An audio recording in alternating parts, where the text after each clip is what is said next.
It was all the more strange then when we had to start doing discipline, right? Because eventually, of course, his baby sister turned up and this sweet, lovely little boy started having incredibly powerful, rage-filled meltdowns, right? Of course he did. He'd been used to being the main guy in the house. Suddenly he had to share power. And it turns out when you're accustomed to privilege, equality feels like oppression. Who knew?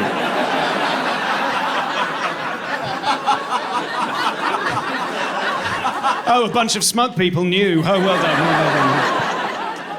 So we had to start doing the naughty step. Now, if you're over the age of 30, you'll probably remember the naughty step from Super Nanny in the 90s. If you're under 30, you might just remember the naughty step, I don't know. And the way it works is simple. You explain to the child, I'm going to count to 3. If this behaviour doesn't change, by the time I get to 3, they've got to sit on the naughty step for a while. Do you know you're not supposed to call it the naughty step anymore? Right, 2021, you're not supposed to call it that. Do you know what we're supposed to call it? We're supposed to call it the thinking step. Because we don't wish to imprint upon the child the concept that they are a naughty child. The behaviour is naughty, the child themselves is not naughty. So that's the thinking step.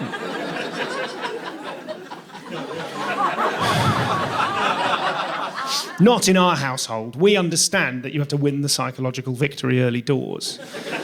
So in our household, it's called the huge disappointment to me and your mother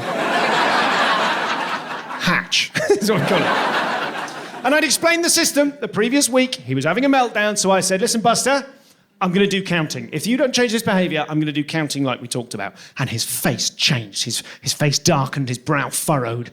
He said, don't you do counting. Bloody hell, Batman. I said, I'm going to do counting. He said, don't you do counting. I said, here I go. I said, 1. He looked at me very coolly. He said, 2. I didn't know what the hell to do. There was nothing in the training material about what to do when your child takes themselves hostage. I'll do it, old man. Try me. What he's done is he's artificially escalated the jeopardy, hasn't he? He's left me nowhere to go. I can't say 3 now, and I feel like he knows that. I didn't know he could count.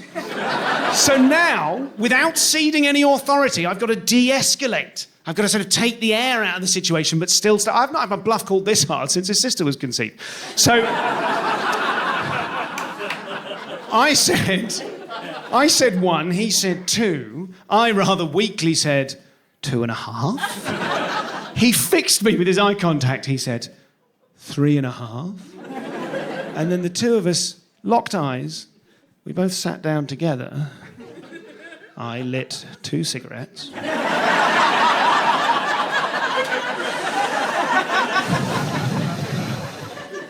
And we just carried on counting. Eventually, of course, he ran out of numbers. I'm calling that a win. That's fine.